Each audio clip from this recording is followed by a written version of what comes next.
this book is not written for academics, it's not written for historians or economists or anything like that. It's written for revolutionaries, and the point of the book is to help us explain to other potential revolutionaries why socialism is inevitable and why we must struggle for it. That's what the book is written about. And it's also written to show that this is a moment in history which has an appearance of being very difficult and very reactionary, and that's true. It's not just an appearance. But what we do know is that nothing goes in a straight line forever, in spite of the fact that you like straight lines. And that this reaction is not going to be able to go in a straight line. Just as an aside, the Republicans are getting ready to issue a counter-revolution as far as healthcare is concerned. And that affects tens of millions of people of the working class, regardless of their political persuasion. And we don't know if they'll do it, if they'll be able to do it, and if they do it, what the political effects will be. But it certainly can open lots of doors for those who want to struggle and reach out to the masses. But that's an aside. I want to just say a couple of words about capitalism at a dead end, because it's a bit elusive, maybe, to some people. It was elusive to me when I was trying to write about it. And I just want to reiterate what the concept is. Capitalism as an economic social system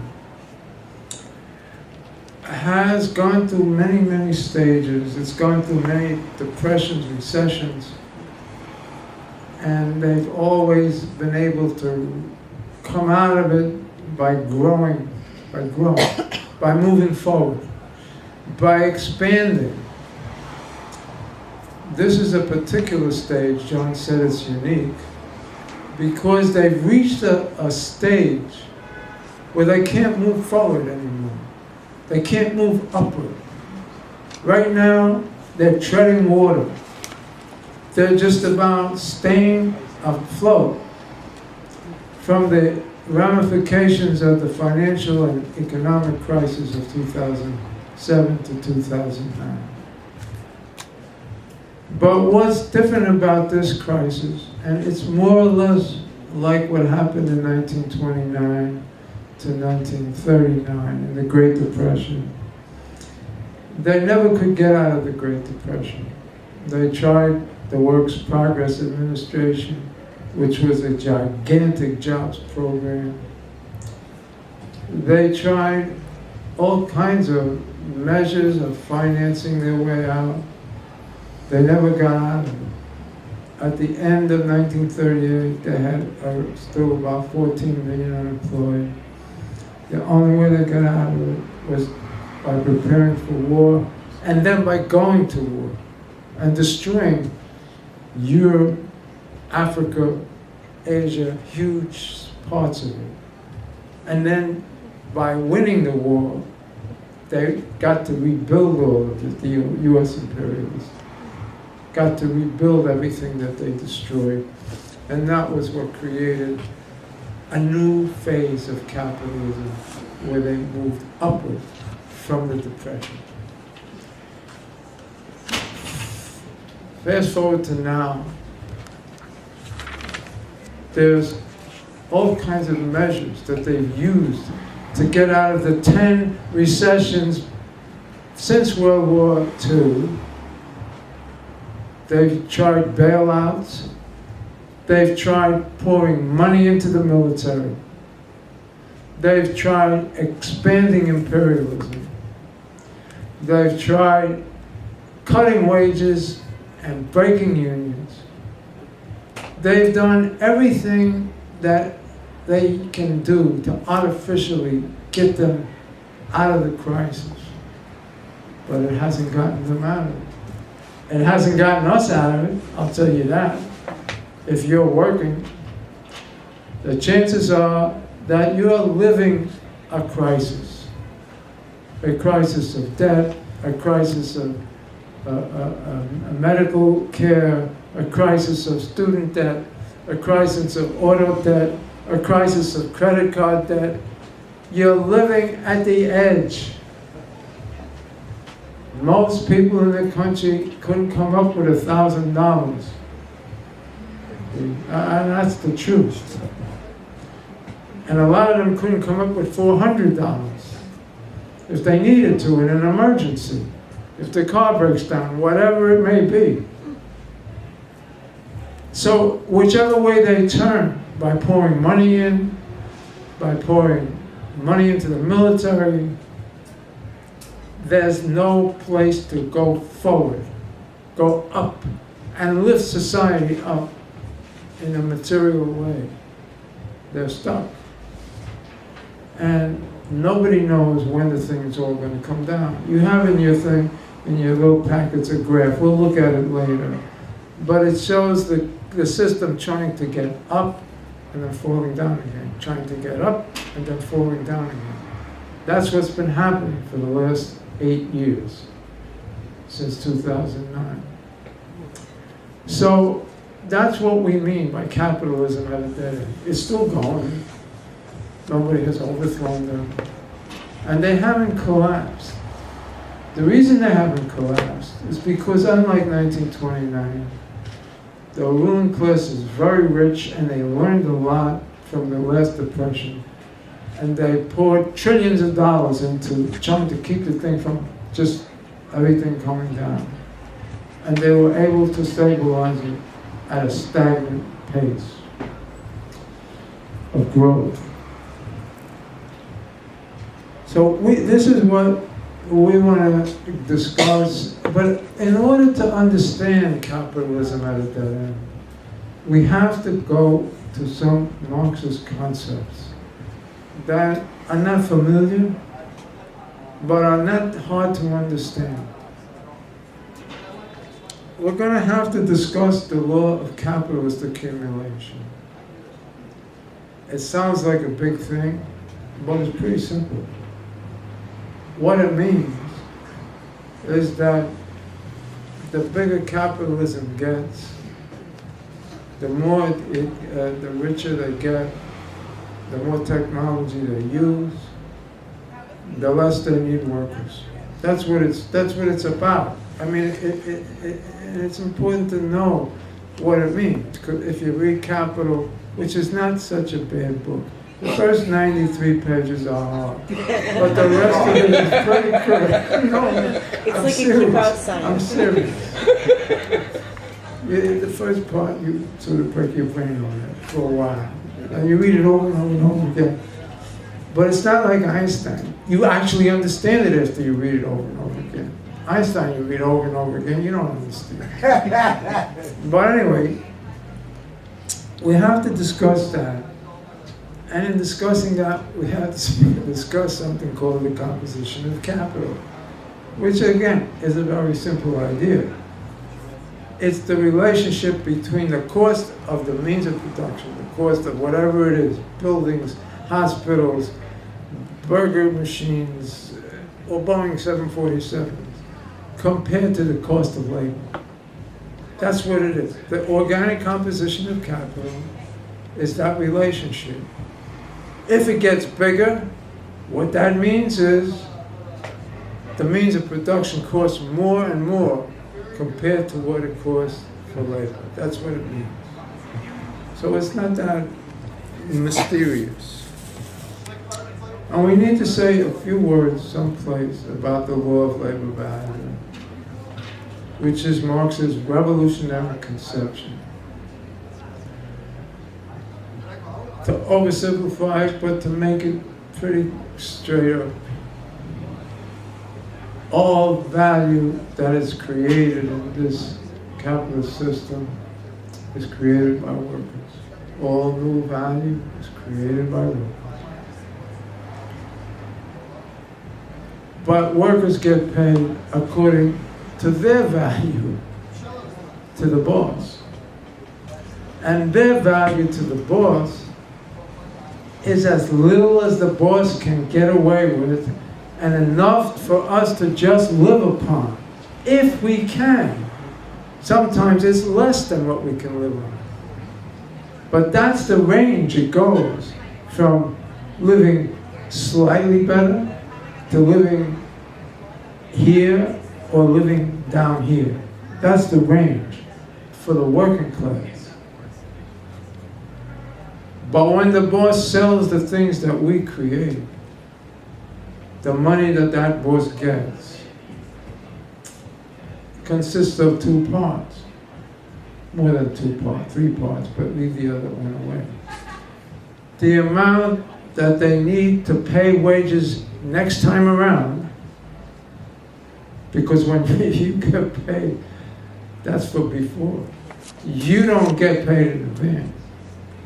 But the other part of the money, you get paid for what you need to stay alive. The rest of what you created is free for the boss. It's labor time you don't get paid for. Surplus value is not hard to figure. The capitalists try to make Marx like a very obscure person. Workers in Germany, when he wrote that book, they could understand it better than professors, because it applied to them in their lives. And when you read it, you will see that this applies to your life and everybody who you know and their life. You'll see that. So we want to have a little bit of discussion about the law of value, because this is the most revolutionary discovery that Marx made in the sphere of economics. The other thing we need to talk about a little bit, and maybe I'll extend the discussion in my own remark, because it's not that much in the readings, but it's very important, is the changes in imperialism. Since the era of Lenin, who wrote the fundamental book on imperialism as finance capital, the highest stage of capitalism, monopoly capitalism, the capitalism that lives by exporting capital into the oppressed countries and getting super profits and sucking the life out of those countries by grabbing their resources and by getting into the plantations, into the mines, building ports, trucking everything out, and super exploiting the masses in the oppressed countries. Lenin wrote about this and how the banks and the parasites control all of this, and how monopoly capitalism grew out of competitive capitalism until one killed the other, killed the other, killed the other, and there was only a small group of monopolies left on top. You heard the words Rockefeller, the oil baron, Carnegie, the steel baron, Frick, the coal baron. They were all the big barons that at the end of the 19th century finally took over everything. And the capitalists then moved into imperialism. They went from being domestic exploiters to being international exploiters, because the capitalist, the state of the nation was not big enough to hold the expansive power of the big monopolies. And they built on the foundation of colonialism, which had been going on for 200 or 300 years. The British in India, the French in Indochina, the Dutch in the Netherlands, in Indonesia, and the Belgians in the Congo, and the US and Latin America. They built on that foundation and began to export capital to all of the regions of the oppressed countries. And they entered into the stage of imperialism. And the riches flowed into the imperialist countries. And what Lenin did, and this is where we need to update him a little bit. Everything in the book is like rock solid. It's the basis of everything.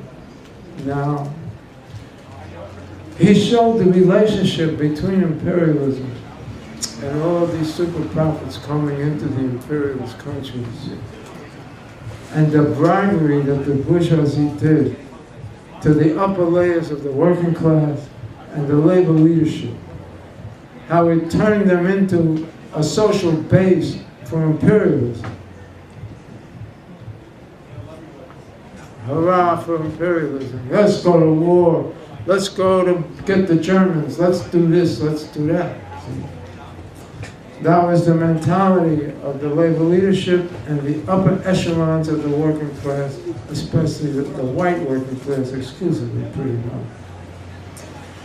So when World War I broke out and all the social democratic parties voted for their own governments to enter the war when they were pledged not to, Lenin called it a betrayal, but he attributed it to the growth of the labor aristocracy fostered by imperialism and the super profits that were garnered from imperialism. That's right.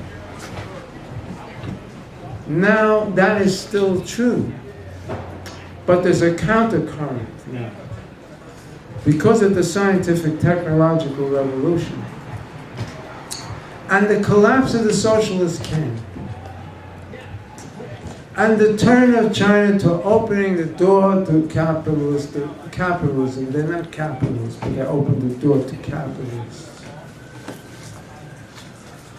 Between 1980 and the year 2000, 1.5 billion new workers came into the workforce to be exploited.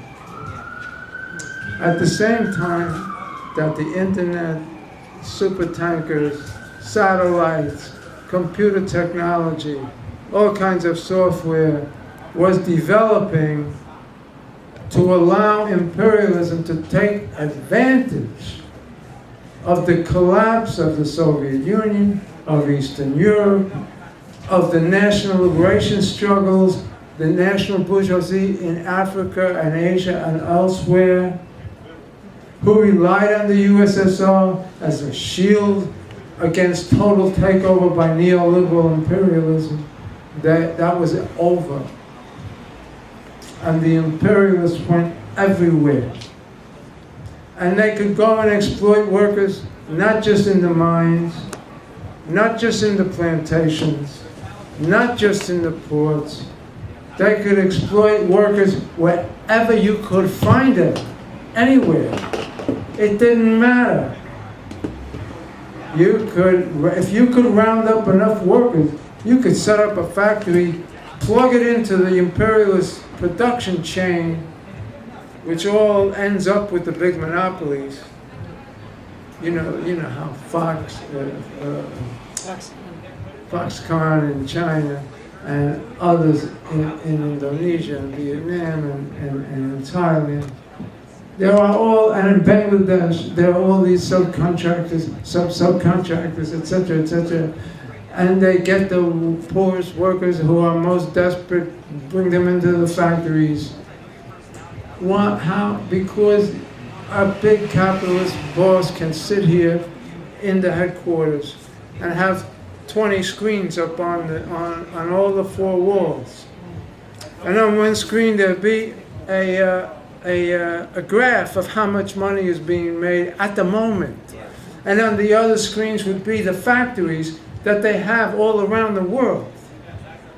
This is what they do. They sit there and they look.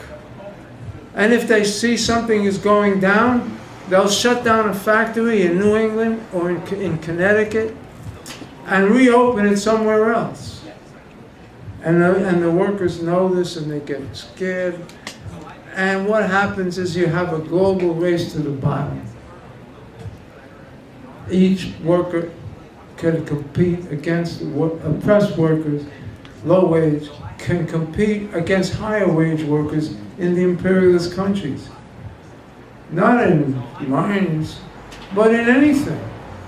Job for job, in call centers, in anything that they do, in legal briefs, in x-ray diagnosis and through x-rays, whatever it might be. It's a whole new world. It's a world of low-wage capitalism. That's the world we live in. If you want to have a characterization of the world we live in right now, from an economic point of view of the working class, we're living in the era of low-wage capitalism. And from a geopolitical point of view of the working class, we're living in the era when imperialism is trying desperately to regain what they lost in the 20th century. That's what the interventions are about. Remember George Bush's axis of evil. Who was the axis of evil? Iran, Iraq, and the DPRK, North Korea. But they extended that now to Libya, they extended it to Syria, and actually they want to retake Russia. They want to retake it. Not necessarily from the outside. They want to put pressure from the outside. But they're looking forward to taking it back from the inside by fomenting an opposition. They're unsuccessful in everything they have done. Riches are not pouring back in, they're going out in military expenditures. And nothing is coming back in to compensate for what they spend in trying to reconquer the world. And that's weakening imperialism all around. But the more important political point for us as revolutionaries is this. This new stage of globalization, imperialist globalization, and the scientific technological revolution is destroying the privileged bureaucrats and the upper echelons of the working class itself, who form the basis politically and socially for imperialist policy. It's shrinking. They used to make $29 and $30 an hour in Detroit. Now it's $15 an hour. There used to be 1 million steel workers here. Now it's down to a few 100,000. There used to be many hundreds of thousands, 1.5 million auto workers. Now it's down to maybe 700,000. This was the aristocracy of labor. It's shrinking. And who's growing? The food service workers, the small factory workers, the people who load trucks. This is who's growing. The service industry. That's what's expanding. But it's creating a new configuration of the working class that is prone towards struggle once things break out. Nobody knows when it will break out. But you cannot keep going the way we're going as a class. And sooner or later, it has to explode. And that's why we as a revolutionary party have to prepare for this. We have to know that the workers are going to be ready for a revolutionary message. And we need to find those who are ready right now and get them one by one, no matter where they are. Maybe we should do something in the transits, against the transit system, because that's our classes out there. And they're going to take it on the chin. It's bad enough to have to travel to be exploited. It's bad enough to have to pay to be exploited. It's bad enough to have to stand in crowded cars to be exploited. But then you can't even get to your job and for an hour late, because the system is breaking down. We need to bring this to them. And who's getting the money? The MTA. Who is the MTA? It's a bunch of bondholders, bankers and bondholders. That's who the MTA is. And our comrades have exposed this. Tony Murphy has done a lot on this, and others. So, and the other thing is, I alluded to before, if they open up this counter-revolution in healthcare, all bets are off. So we need to think about low-wage capitalism, dead-end capitalism, as being fragile as being held together by spirit, really. And it could come apart and the wheels could come right off. But the only way that will have a progressive result if we have a revolutionary party that can intervene. Okay, I'll get off my answer. Excuse me. Turn it back to the chair. You speak of robber barons and you speak of, like, capitalism going into sort of its monopoly mode. How would you characterize someone like Mark Zuckerberg, for instance, who owns Facebook, who's a billionaire, who's probably going to run for president in 2020 if we still have elections by then? But all he really, really has, I mean, he's got servers, he's got, machines and stuff, but what he really has is the attention of, like, how many billions of people now? 2 billion people, and yet he seems to be a very powerful billionaire, and he's not the only one in this tech sector where it's like not real capital, I guess, Maybe it's a media baron, or I'm just sort of... Well, there's a lot of wealth out there, and a lot of it is speculative stuff, which Marx would call fictitious capital. Stuff you get in the stock market, stuff you, by trading back and forth, you get currency, you bet on whether the currency will go up or go down, and then when it goes up, you win, or even if it goes down, you win, depends on how your bet goes. But all of that stuff is fictitious capital. It's paper stuff. It doesn't come from anything that labor created. Zuckerberg, he created something, and I don't exactly know how to characterize it, but Zuckerberg is worried about the capitalist system. He tries to intervene in a progressive way because he's fearful. They're all fearful. What's his name? The guy from Microsoft? Bill Gates. They're fearful. So he's running all over, trying to reform education, going to Africa, giving money. They're all afraid. And Zuckerberg's capital is real because Facebook takes people to learn. It doesn't just happen. It takes workers, highly technical work, technically skilled work. And I don't actually know the mechanism of Facebook. I don't know who sends out what. I'm not talking about the subscribers. I'm talking about how this stuff is processed and so on. All I know is, if you go online to buy something, 10 minutes later, there's an ad for this thing you bought. You wanted to buy over here. There's an ad for it over there. Absolutely. Somebody does that. Somebody does that. I don't know if it's how automated it is, but labor is involved. But the reason Zuckerberg is so rich is because he's a monopolist. It's a monopoly. How many Facebooks are there? 2 billion. Yeah, no, but I mean, how many Facebooks? Oh, Who's competing with Zuckerberg? MySpace. There's a few other social media Because networks. the capitalist state gave him bandwidth, gave him what he needed to get his business going. The capitalist state did. And he's got it, and it's a monopoly. Facebook is a monopoly. Because whatever it is, it takes enormous amounts of capital to keep it going, or to get it going, let's put it that way. And that's what you call monopoly rent. He charges not what the value of anything is, but what he can get.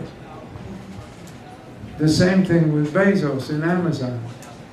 What does he do? He's got an online service. He's going into the sphere of direct exploitation now. Whole Foods. Whole Foods and other things. But the reason they're so rich is because they're monopolies. That's how Rockefeller got rich. He had a monopoly on oil. Guy finally broke it up after a while. And the same thing with U.S. Steel, and the same thing with DuPont Chemical. They had monopolies, and finally the rest of the bourgeoisie ganged up against them and broke up their monopolies. But now with high technology, it's not that easy. It's not that easy.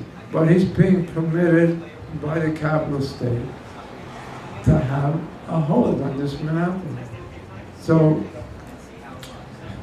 it's difficult to characterize him. Other than that, he's a rich monopolist based on high technology, and he's just scared of what's going to happen to this system. And he's a little bit more far-seeing than some of the others. Being young helps him. He's closer to the younger generation. He's got ears. He's got sensors. He's out there. So you know, that's, I think, what you said about him running for president. I didn't know that, but I'd heard that. But it's very positive. But you know what? I want to say one thing which I left out. It's very important. When I talk about the working class, what I mean is everybody who's got nothing to sell but their labor. Whether they can sell it or not, that's another story. But that's all they got. They got no property. And it's the multinational, multi-gendered working class. It's black, it's Latin, it's Asian, it's South Asian, it's Native, it's transgender, it's gay, it's bi, it's lesbian, and everything that all the oppressions, they're all encompassed in the working class. And that's what the working class is. It's not some white group, you know, over there. It's all the oppressed. And that's what we mean as a party when we speak about the working class. And that has to be absolutely clear. And everything that we do in practice, I think, bears that out. And we don't separate reaching out to the working class from reaching out to anybody, black, Latin, Asian, Native, transgender, bi, whatever. We don't separate that. To us, that's part of the class struggle, is to unite all the oppressed. And especially to get the white workers to get it through their head that they need to do this too. That's what our job is. Because we can't win by having one section here and another section there. We can't win that way. The white workers are still a majority. Some people may not find that distasteful, but that's the truth.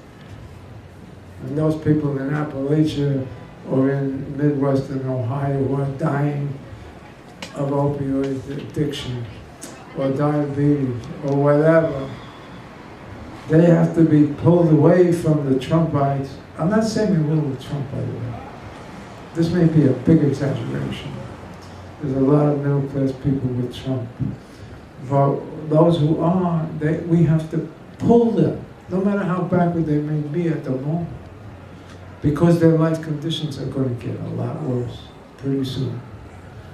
And we must not give up on them. I'd be curious to hear how you would define the labor aristocracy.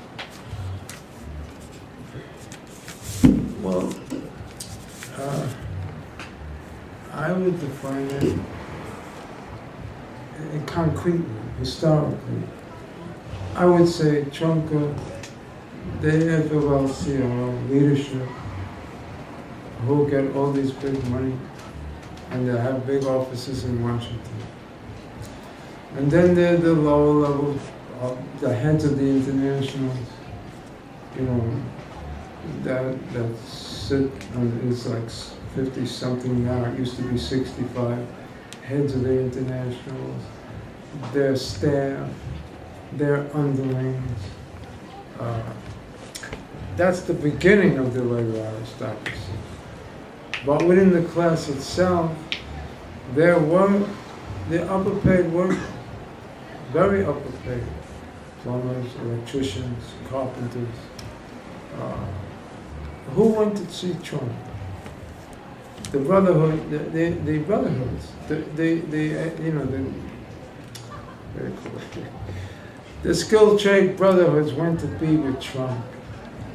They sat down at the table with him, and they cheered when he said he was going to build the pipeline.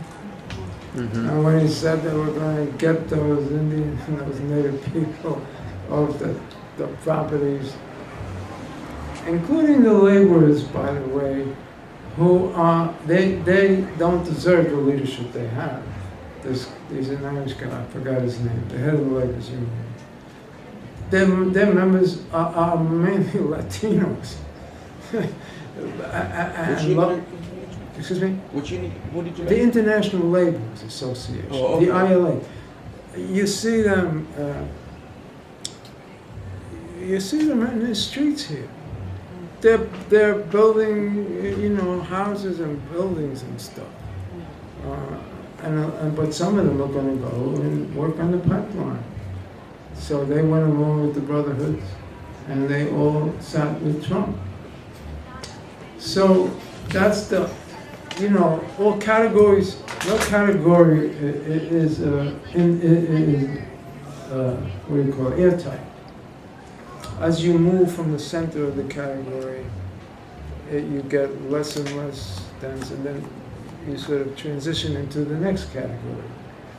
And the category of the labor aristocracy is pretty much the upper echelons of the white workers.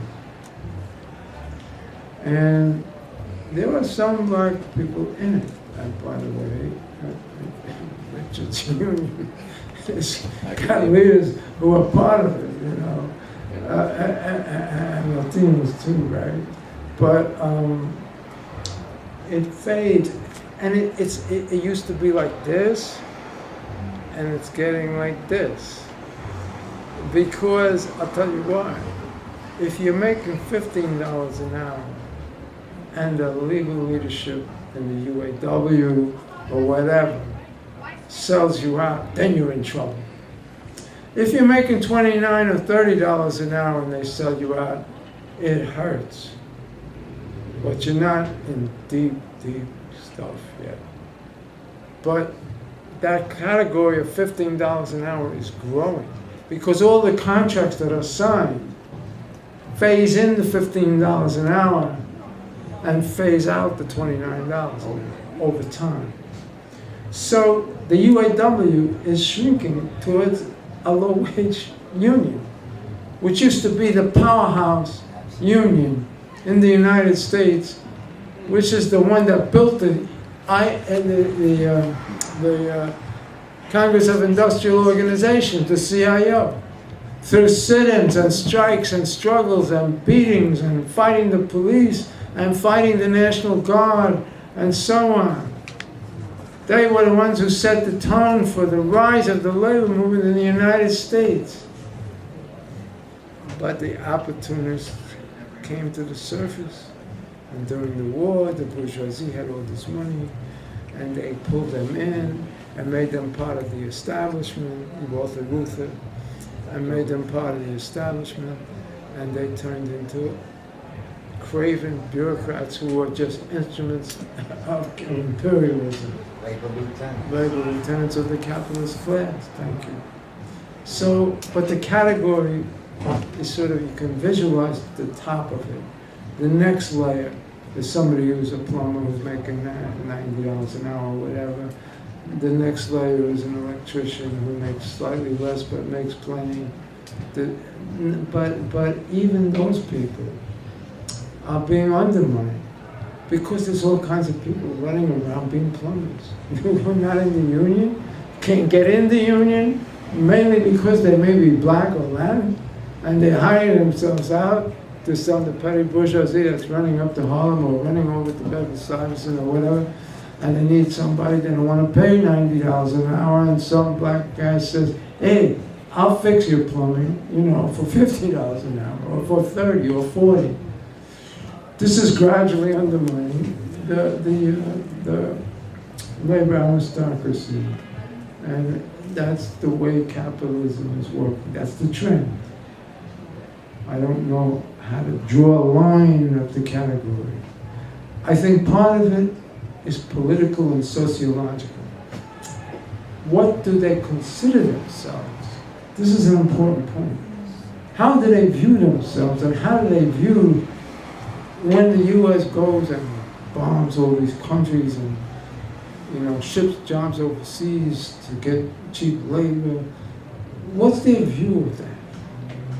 Do they identify with the Chicano workers in northern Mexico, or do they just say, well, the hell with them? I mean, you got to know who you're talking about. But generally speaking, the thing is going in the other direction. Now Trump and Le Pen in France and the alt-right in Alt-Deutschland in Germany and the Golden Dawn in Greece and now the right wing in Italy, they're all moving to poison the workers, to use the crisis to poison the minds of the workers, and to build up chauvinism and racism especially against immigrants. Immigration is the issue in Europe. And the bourgeoisie is trying to make sure that not all of the bourgeoisie, the right wing of the bourgeoisie, is trying to make sure that they poison the workers in Europe. Because there's big unemployment in Europe, and there's problems there that they're afraid that it could explode. Anyway, so the labor aristocracy in Europe is also being driven down, just the way it is over here. But they have more social benefits, so they don't get hit that hard as they do over here. And sorry for taking too much time on that. But let me just see if we could do a reading here. Mm-hmm. All right. Mm-hmm. The productivity of labor and the growth of capitalism have gone together historically. In general, capitalism has raised the productivity of labor as capitalism itself has grown. At certain points in history, such as just prior to the Great Depression of the 1930s, these two tendencies no longer grow side by side. Instead, the two processes diverge. The productivity of labor grows to such an extent that it actually begins to interfere with the upward growth of capitalism. Crisis sets in and unemployment rises. This and related subjects will be fully explained throughout the rest of this book. For now, suffice it to say that capitalism constantly seeks to increase the productivity of labor through the use of technology as a means to increase its profits. The productivity of labor profoundly affects the rate of hiring and the rate of firing. The more productive labor power is, the less each boss needs labor. While some capitalists are hiring, others are shedding workers and replacing them with robots, software, and other forms of technology. So the growth in the productivity of labor affects not just individual capitalists and their workers, it affects the rate of growth of capitalism itself. As the bosses force the workers to become more and more productive through the introduction of labor-saving technology, the harder and harder it is for the bosses to sell all the products and services created by labor. Capitalism gets over this permanent tendency to crisis so long as it continues to grow. But in the long run, over time, at some point, the accumulation of advances in productivity mounts up and slows down the overall growth of capitalism. We're not talking here about the periodic boom and busts when capitalism crashes because of a cycle of overproduction. We are talking about a slowdown in the long-term, historic rate of growth. As long as capitalism exists, workers must depend upon selling their labor power to capitalists in order to survive. They get wages or salaries in return. If the growth of capital slows, the hiring of workers slows. Even without a downturn, workers get thrown onto the unemployment lines. Downturns only make things worse. What happens is that at some tipping point, capital forces labor to be so productive through the introduction of technology and speed up, that the rate at which hiring goes on cannot keep up with the rate at which firing goes on, even during business and profit recoveries. Once capitalism reaches this point, mass unemployment, underemployment, poverty, and hardship begin to accumulate without end, even during so-called capitalist recoveries. The tendency of the system to crash is accelerated, and the crisis of the working class grows wider and deeper without relief. It is no coincidence that the worst crisis of unemployment and underemployment since the Great Depression has come after 30 years of relentless introduction of high technology into the economy. There can still be capitalist recoveries, but they will be weak and unable to absorb the unemployed and underemployed. But most of all, recoveries can no longer eliminate the growth of long-term unemployment, or what us Marxists call the reserve army of unemployed. Okay, that's good. Well, this graph, if you look at it, it starts in the second quarter of 2009.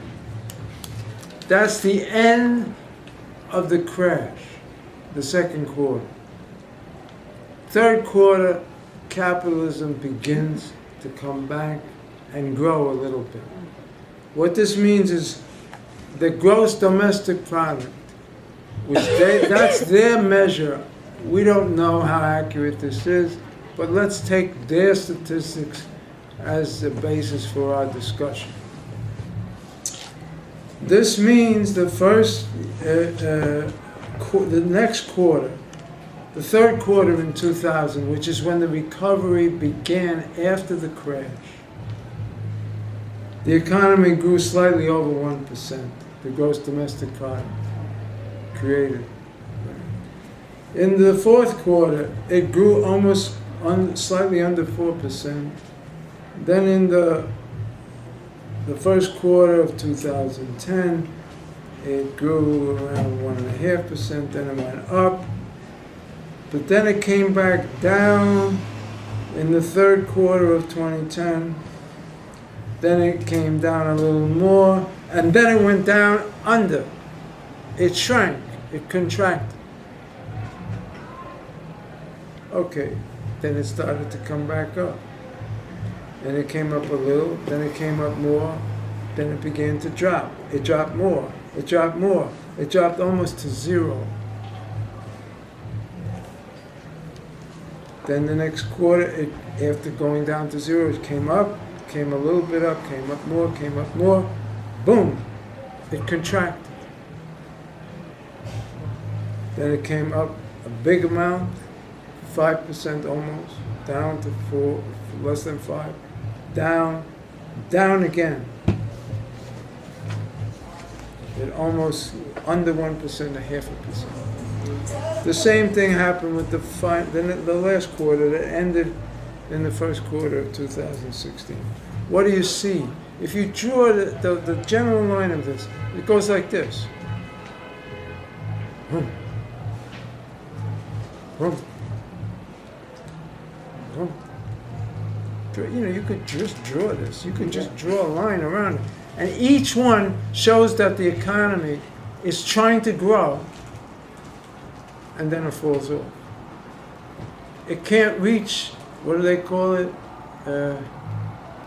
Velocity, when you break through to the Terminal velocity. Terminal velocity, when a rocket ship goes up, the crucial moment is that it breaks through the gravitational field, and then it has a clear shot.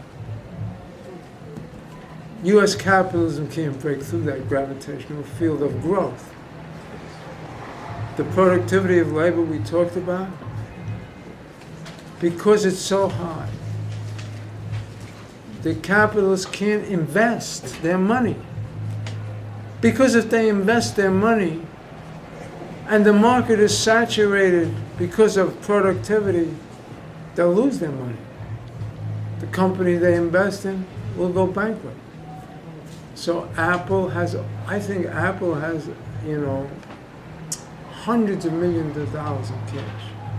The capitalists themselves as a class are sitting on at least $2.5 trillion that they can't invest in anything that employs labor.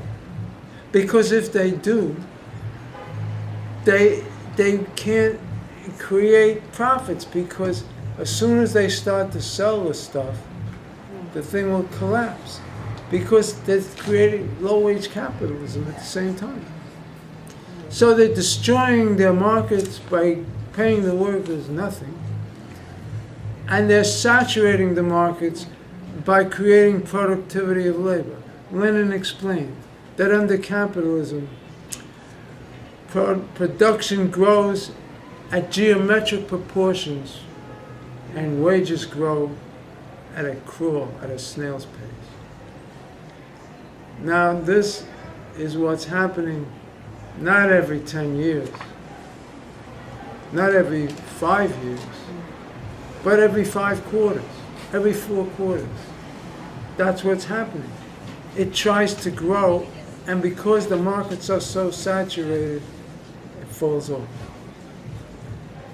That's what you call capitalism at a dead end. It has no place to go. When you're at a dead end, you look around to try to find some place to get out of it. And they've looked all around, and they're making wars all over the place, and interventions. And they went through a long period of the Federal Reserve Board pouring hundreds and hundreds of millions and trillions of dollars into the economy through what they call a thing called quantitative easing. Buying bonds from the corporations, establishing an account for the corporations in the Federal Reserve Board so the banks can borrow cheap money. And that's why the stock market is through the roof. What do they do with the money? They speculate in currency, they buy back their own currency, they use the money to buy up other companies. They don't use it to create new value. And that's why the thing is stuck. And it can't say stuck forever. And I went before over the 1.2 trillion student debt, the $1.1 trillion in auto debt. A lot of it is bad loans and consumer debt and mortgage debt, by the way. A lot of the rich have a huge amount of mortgage debt. There are condos up here on 57th Street, 58th Street. Fred, use the mic. I'm sorry. There are condos. There's a 90-floor condo on 58th Street, 57th Street. Yeah, 157, right? Yeah, something like that. Yeah. How much is it? And the top floor goes for $200 million. 200 million? Yeah. I forgot who bought it. 200 million. But down on the lower floors, a lot of them are going out of business. A lot of them can't pay the mortgage. And there's foreclosures on those condos in this gigantic tower. And it's not just on 57th Street. It's in London, it's in Singapore, it's in Dubai, it's in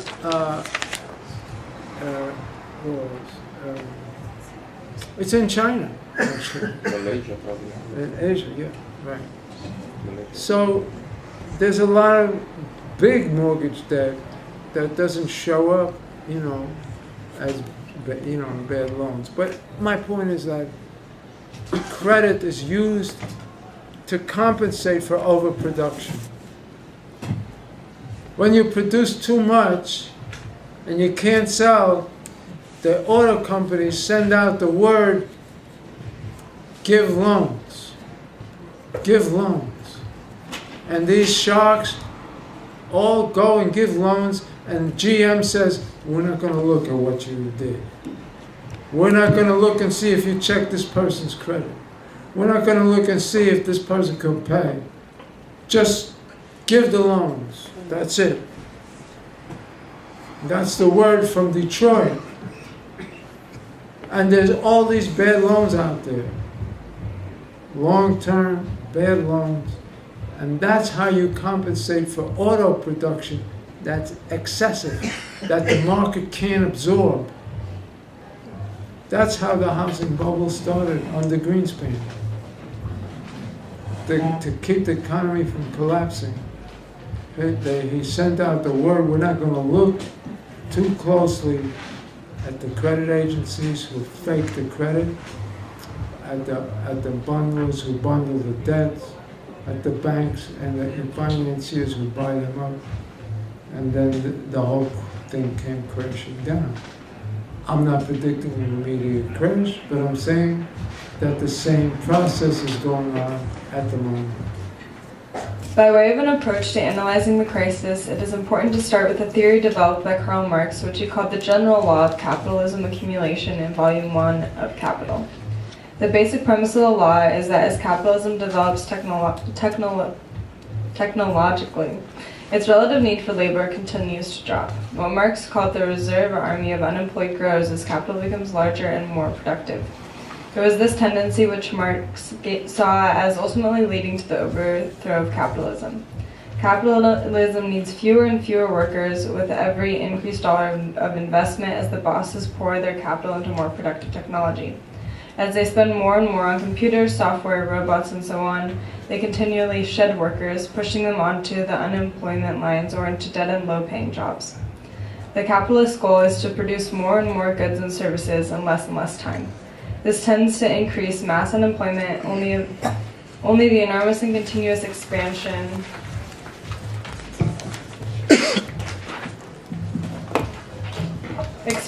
of capitalist system can counteract this tendency by absorbing the expelled workers into new areas of production of services. But the rate of growth of capitalism has been at an historic low and getting lower with each decade. So is the rate of job growth. Marx showed that by the same law, the very development of the productivity of labor sooner or later becomes more and more of a barrier to the growth of capitalism. The increasing productivity of labor reaches a point where the system cannot absorb the overproduction generated by the highly technological productive forces. As Marx noted, the barrier to capitalism is capital itself. Good, that's good. Okay, so does anybody want to discuss that a little bit? That the capitalism itself is the barrier. Capital is the barrier to capitalism. Just, whatever that means to you, what do you think about that? What Sophia just read. Well, with overproduction, Sophia, the mic.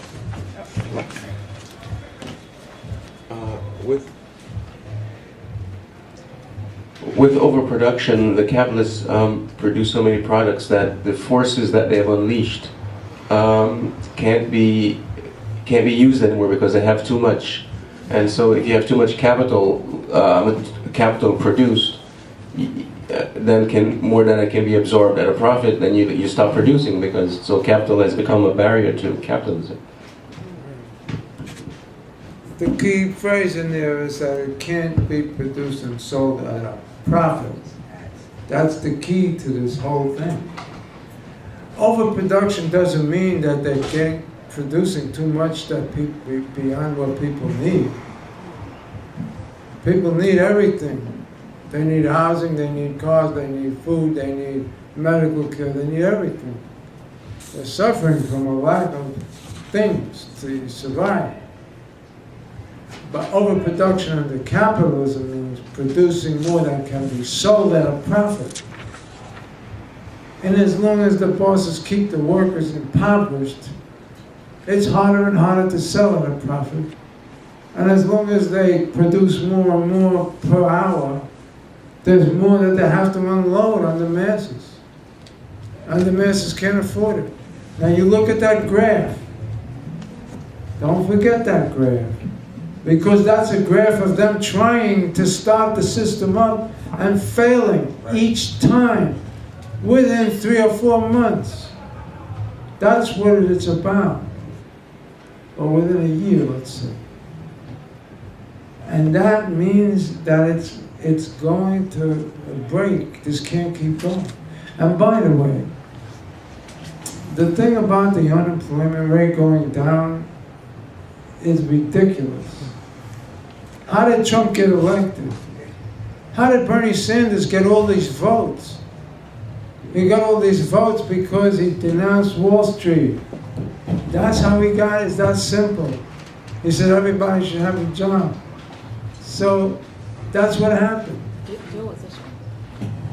Which one? Oh, yeah. Okay. This is one that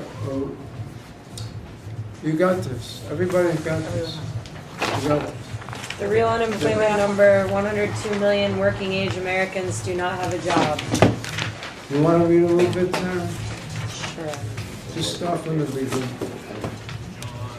You have the mic right there. Did you know that the number of working age Americans that do not have a job right now is far higher than it was during the worst moments of the last recession? For example, in January 2009, 92.6 million working age Americans did not have a job, but we just found out that in May, the number of working age Americans without a job increased to just a shade under 102 million. We'll go over those numbers in more detail in a moment, but first I want to talk about the difference between perception and reality. According to the bureaucrats in the federal government, the unemployment rate in May was the lowest that we've seen in 16 years. At just 4.3%, we are essentially at full employment, and so according to them, anyone that really wants a job should be able to find one pretty easily. Of course, that is a load of nonsense. John Williams of shadowstats.com tracks what our economic numbers would look like if honest numbers were being used, and according to his calculations, the unemployment rate is currently 22%. So what accounts for the wide disparity between those numbers? Well, the truth is that the official unemployment rate that the mainstream media endlessly hypes is so manipulated that it has essentially lost all meaning at this point. In May, we were told that the U.S. economy added 138,000 jobs, but that is not even enough to keep up with population growth. However, when you look deeper into the numbers, some major red flags quickly emerge. You won't hear it on the news, but in May, the U.S. economy actually lost 367,000 full-time jobs. That is an absolutely nightmarish figure, and it confirms the fact that the economic activity is starting to dramatically slow down. But somehow, the unemployment rate in May fell from 4.4% to 4.3%. Okay, that's good. Thank you. So, what they do, what the Bureau of Labor Statistics does is they keep moving people out of the workforce officially. They keep moving them from unemployed to long-term unemployed to underemployed to out of the workforce. So once they classify you as out of the workforce because you haven't had a job in a year and a half or 2 years or whatever, you're no longer part of the statistics. So when they measure the unemployed versus the employed, you are out of that. And this is saying that 102 million people of working age, 25 to 16 to 65, 64, I think, are not working. So how do you get 4.3% unemployment? Now, whether this is an exaggeration, I don't know who this other guy is who measured this, but this is a consensus among radical economists that the unemployment is manipulated. And it's manipulated for all kinds of reasons. The Federal Reserve Board, they want to try to raise the interest rate somewhat. They've been under a lot of pressure for that. They can't do that until they show that the unemployment rate went down and that inflation is coming back. Why do they want inflation to come back? Because if inflation comes back, then the bosses can raise prices. That means there's enough pressure in the market so that they can raise prices. But here's the key to it. If there's such a tight labor market, why don't wages go up? Historically, under capitalism, Wages go up when the bosses need labor, and they have to pay more for it. But wages aren't going up. Wages have really relatively gone down, or at best have stayed level, at best. Low level, not high level, low level. If if wages are not going up, you know for sure there's millions and millions of workers out there who need a job, who will compete for a job. And the bosses know it. And they won't give anybody extra wages. They won't give anybody high wages. Because they know that there's a huge pool of what they call the reserve army of unemployed out there, whether they're counted or not counted. And so you can't get a raise. You can't get big wages. And that's the sign of extreme unemployment and underemployment. No matter what they say. Because the capitalists, if they need labor, they will pay for it. Because it's the only way to make profits, is to employ and exploit labor.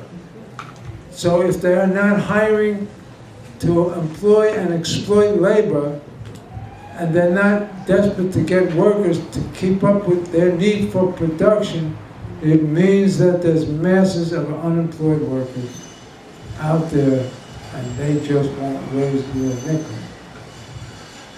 So that's the actual pragmatic proof that these statistics are false.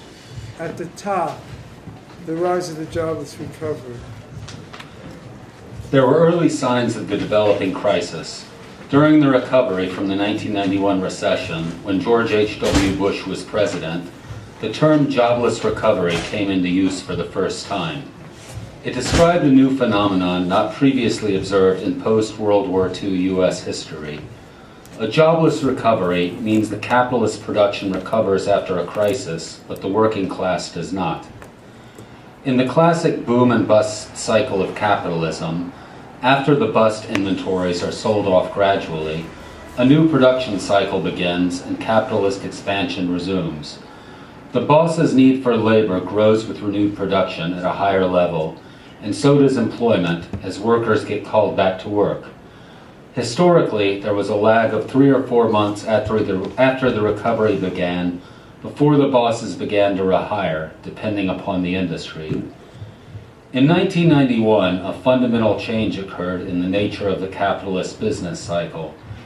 Months after the recession ended and an upturn in business began, not only were companies not hiring, they were still firing.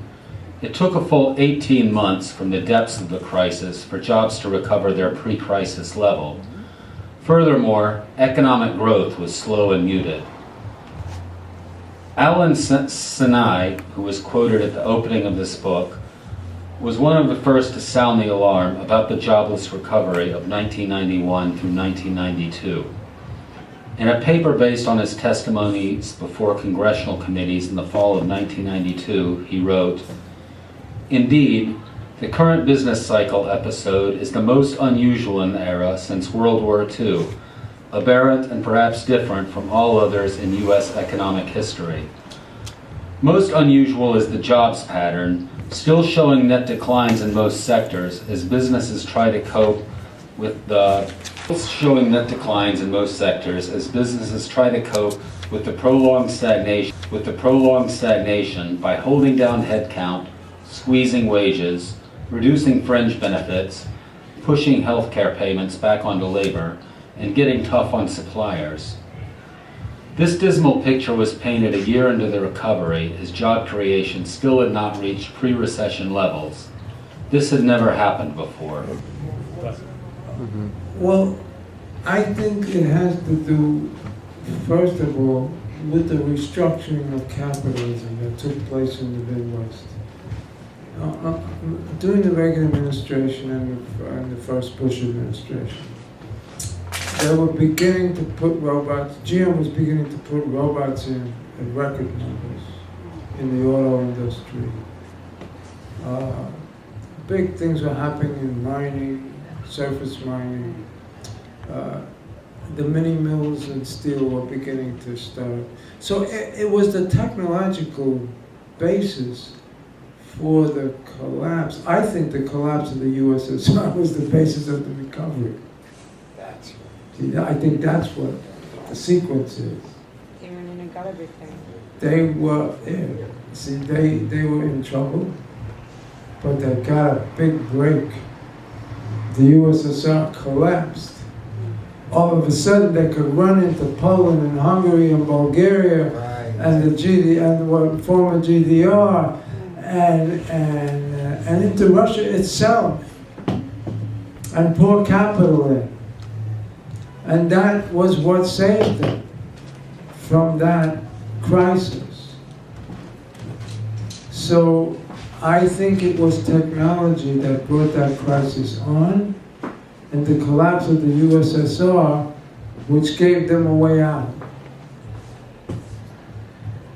That's where low-wage capitalism really began to develop. Yeah. Let me put this into the equation. You mentioned about the $15 an hour, right? Yeah. So 3 weeks ago, my neighbor got laid off with 80% of the workforce of a financial printer downtown, making $40 an hour. What's the name of the company? Well, it was called Vintage, and now it's been bought by a company from Japan called Top. Okay, never mind. I didn't mean to get you. They were laid off 80% of the workforce with 3 minutes notice. They were shown the door. People working 10, 20 years, right? That neighbor today interviewed for a job, $15 an hour. Yeah. So now, $15, that's almost 1/3. Yeah. I go to the supermarket yesterday, right? And I go to pay my bill, and the cashier says, cash. I haven't seen cash in 3 hours. Why? Because people are paying with this, Yeah. plasticizing the economy, which is false. Therefore, how can the capitalists sell anything if people who were making $40 an hour are now making 15? That's a perfect concrete example of what's happening everywhere. And that person who paid for food with credit card. They're buying milk, eggs, and bread. They're not buying refrigerators. Right. I went into a Go ahead. restaurant yesterday that didn't take cash. He didn't take It's not even a restaurant, it's a little walk-in, it's a takeout place. Right here on 14th Street. Well, They don't accept they it? were what? Bauhaus, right there at 3rd Avenue, 14th Street and 3rd Avenue. So they make these nice little sandwiches. They don't take cash. They stopped taking cash. I'm not sure that's illegal.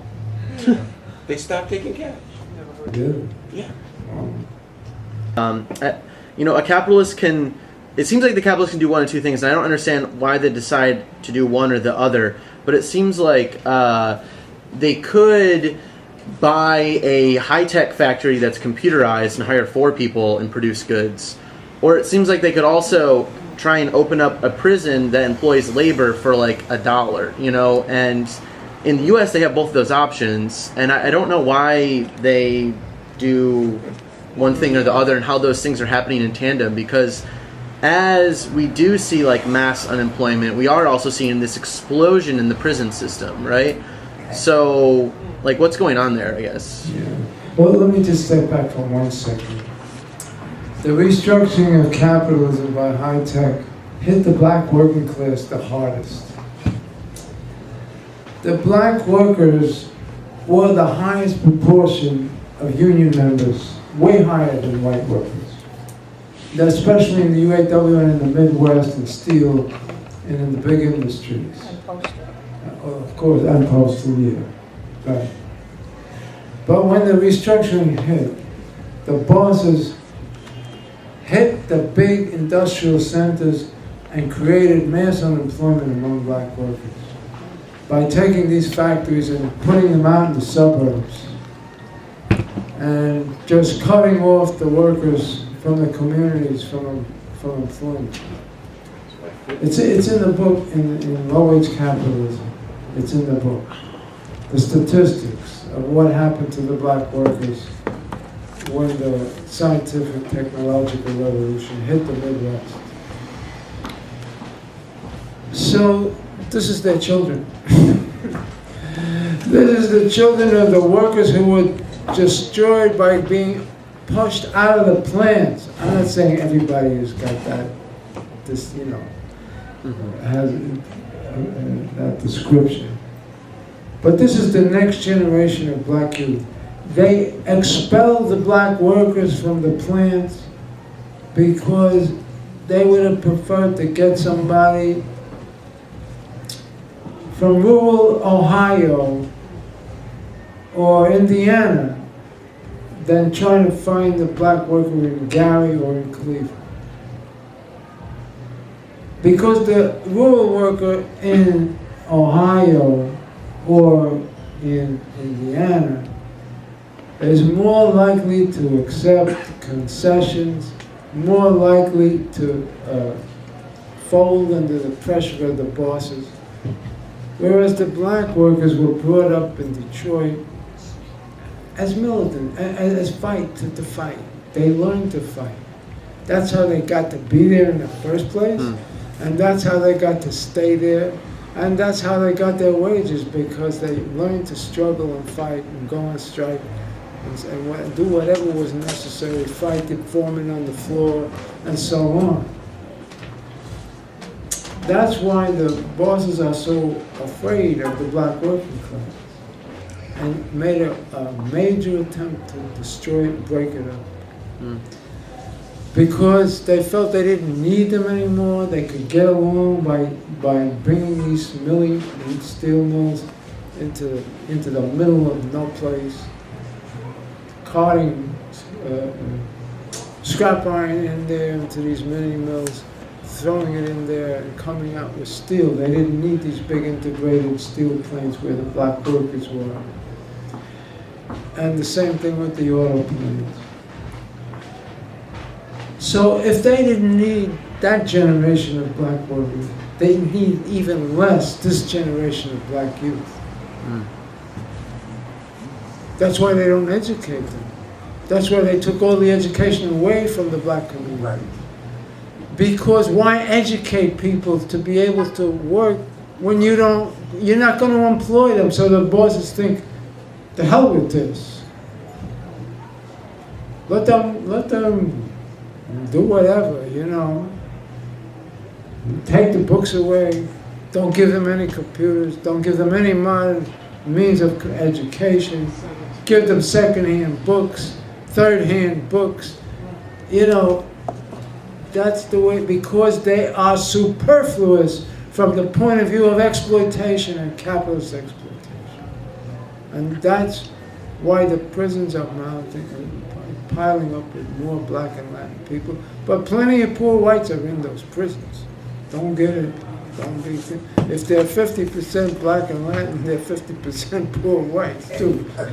So just remember that. So it's everybody who's superfluous from their point of view. But racism is part of their policy. It's a policy. But they do have labor. Like, I feel like a lot of people who talk about the prisons talk about the surplus population, and that, like, you know, this increased police violence and mass incarceration are just ways of managing this superfluous population. But at the same time, like, there is labor going on in there. And I was wondering what... If you read Wage Capitalism, you'll see a whole chapter on the prison labor. And this was years ago. Before this was in 2008, where people got like 35 cents an hour, and then they got to pay for their phone calls at $10 or $15 a phone call. Right. You know, that's something new. They let the private corporations into the prisons to suck the blood of the prisoners. They make furniture. They book airline tickets. They do everything for like less than $1 an hour. That's in the state prisons. There's some little minimum in the federal prisons. It's not much higher. But then they got to pay for everything also. Right. So it's a way of getting slave labor really in a different form. But is that And that is also to control surplus population, because why is the population surplus? It's surplus in relation to the needs of the capitalist class. That's what makes surplus population. I think I kind of get a gist of what John is asking. If workers are surplus and they're being put in prisons, why then exploit them if the reason they put them is not to exploit them? Is that kind of what you're saying? Is that part of the question? Yeah. Well, a little while ago, Fred made a point about why capitalists aren't spending their cash, because they're afraid of losing that if they start new production. Right. But they will buy a new company that already exists because that production is going on. It's kind of like the prisoners is a less tangible factory. They won't lose that much if the ship goes bust, basically. And it's a very low investment. It's super exploitation. It's government guaranteed. Yeah. So even though they're put there as surplus, then they find a use in some niche ways still. So it's contradictory and at the same time not. I mean, you mentioned earlier how like there are these options where you can invest more capital in an advanced technological factory, or you can try to find super exploitable labor. And there are different economic niches for those two things. Building Priuses, the first option makes sense. Right. It's a lot harder to use prison labor to build a Prius. If you're talking about, picking root vegetables at the Angola prison, no, there are still labor activities that have not been productively automated. Yeah. We're not there yet. We're not at like a fully automated zero labor necessary society. Right. And so there are some, there are some places where that super exploited labor is the way to go. Right. And it also serves a secondary purpose. There are two kinds of labor going on in prison. There's there are the prisoners working, and then you pull some people out of the working class and turn them basically into cops to be COs. And this provides an opportunity for the ruling class to prop up they're not even the labor aristocracy because they're not workers, because now you've got people in rural white areas being paid decent wages to be COs, and then you have black people whose jobs were taken away being criminalized to go work in there for $1 an hour. So this reinforces the identification of certain sections of society with the ruling class, because now you may have a rural community where Florence, Colorado. I remember growing up in Colorado, people always talk about there. If you lived in Florence, Colorado, you worked at the prison. There's a federal prison there. Yeah. And so now that entire economy, that entire community is based on that prison. And if someone comes by, if some politician comes by and says, we need to get rid of these prisons, obviously they're going to oppose that. Because they know that if that prison closes, it's not like the society is going to support them in some way or retrain them. They're going to be shit out of luck. And so the U.S. uses prisons to buy people off like that and force them to have allegiance to the state. Yeah, it's the same like you were saying with the military too. The way in which less military spending means people losing jobs in these rural areas where they're building the Boeings and all that. In New York, it's a special. You've got Attica, you've got Auburn, you've got Dannemora. You can go through the list of state prisons, and those are all minor local economies based on prison. And it's a profit center for the bosses. I've made some prison visits. What'd you say? I've made some prison visits. I've been to some of those towns. It's rough. Yeah. In Pennsylvania, they got them all over the place. But this is sort of like related, slightly. A very famous person who wrote a lot of stuff about the school system and racism. I forgot his name. Death at an early age. Anybody read that? I'm getting old. Anyway, he wrote an essay called "The Big Enchilada." And the big enchilada was all the budgets of the education department in all the big urban centers. And that's when the privatization of the, what do you call it, charter school began to grow. They all wanted to get their hands on the city budgets for education, which are huge. Charter schools. Yeah, charter Jonathan schools Kozol. began. What? Jonathan Kozol. You got it. Jonathan Kozol, that's him. The big enchilada, right. And he also wrote Death at an Early Age. He studied racism in education. Anyway, it's the same with the prisons. First of all, the government guarantees the education budget. It also guarantees the prison budget. So this is like the capitalist state handing money over to the privatizers. By the way, Obama, before he was leaving, he waited till before he was leaving, issued an instruction and an executive order to cease federal prisons, privatizing federal prisons. Except for ICE. Oh, except for ICE? ICE is 99% private and growing. Yeah, They exempted ICE. Okay, Yeah. he exempted ICE. Yeah, I he didn't did. know that, but that's important. Yeah. Yeah, ICE is sacred. But Trump reversed that. One of the first things he did Well, was to reverse the executive order against private prisons. Because it's a big profit center, government guaranteed, and it just pours money into it.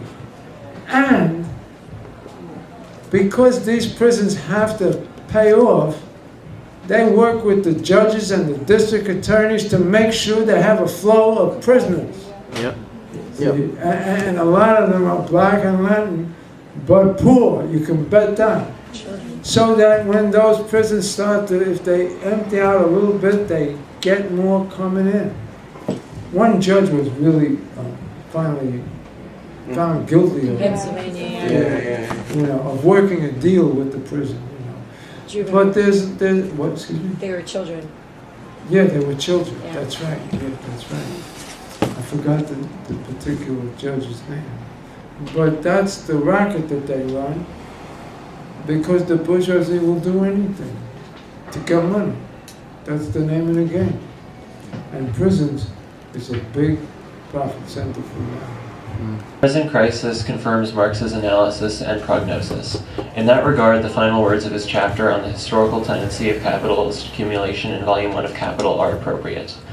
The expropriation of the immediate producers was accomplished with merciless vandalism, and under the stimulus of passions the most infamous, the most sordid, the pettiest, the most meanly odious. Self-earned private property that is based, so to say, on the fusing together of the isolated, independent, laboring individual with the conditions of his labor, is supplanted by capitalistic private property, which rests on exploitation of the nominally free labor of others, i.e. on wage labor. As soon as this process of transformation has sufficiently decomposed the old society from top to bottom, as soon as the laborers are turned into proletarians, their means of labor into capital, as soon as the capitalist mode of production stands on its own feet, then the further socialization of labor and further transformation of the land and other means of production into socially exploited and, therefore, common means of production, as well as the further expropriation of private proprietors, takes a new form. That which is now to be expropriated is no longer the laborer working for himself, but the capitalist exploiting many laborers. This expropriation is accomplished by the action of the immanent laws of capitalistic production itself, by the centralization of capital. One capitalist always kills many. Hand in hand with the centralization or this expropriation of many capitalists by few, develop, on an ever-extending scale, the cooperative form of the labor process, the conscious technical application of science, the methodical cultivation of the soil, the transformation of the instruments of labor into instruments of labor only usable in common, the economizing of all means of production by their use as means of production of combined socialized labor, the entanglement of all peoples in the net of the world market, and with this, the international character of the capitalistic regime. Along with the constantly diminishing number of the magnates of capital, who usurp and monopolize all advantages of this process of transformation, grows the mass of misery, oppression, slavery, degradation, exploitation. But with this too grows the revolt of the working class, a class always increasing in numbers, and disciplined, united, and organized by the very mechanism of the process of capitalist production itself. The monopoly of capital becomes a fetter upon the mode of production, which has sprung up and flourished along with and under it. Centralization of the means of production and socialization of labor at last reach a point where they become incompatible with their capitalist integument. This integument is burst asunder. The knell of capitalist private property sounds. The expropriators are expropriated. Yeah. Great ending. Great ending. All right, that's a good way to end the class. This integument. It's a skin. It's a casing. A what? A casing. The capitalism is encased in this. Yeah. See. Anyway, we'll have to study this because this is the essence of what brings about revolution. I think the sausage is frying. But listen, before everybody goes, I just want to say something. Here's a choice for the next class. Marxist hungry. I would like eventually to get a reading of what everybody here thinks we should study. And I could give a bunch of choices. And perhaps next time I'll do that. But in the meantime, Sarah has scheduled a class for June 11th. June 11th or July 11th? Yeah, June 11th. Let's go back in time. Yeah. July 11th. That shows you around it. About the chairman of our party and the founding of our party, about Sam Marcy. And there's many, many things to go over about the things that Marcy initiated. And there's a whole question of the struggle of the formation of the party inside the SWP and the faction. How we entered into the political arena in 1959 as an independent political tendency. How we fought on the question of China, how Sam got us into the struggle when Lumumba was killed in the Congo by the imperialists, and he and Dottie and Sam went to the UN and disrupted the UN when we had about 10 people. And that was the beginning, and then how we first gave You up. could get into the UN then. Yeah, right, you could get into the UN, that's over. But, you know, the idea of the armed self-defense of Robert Williams and May Mallory, and how the party very early struggled to support this important armed struggle that sent them the first money they got for arms.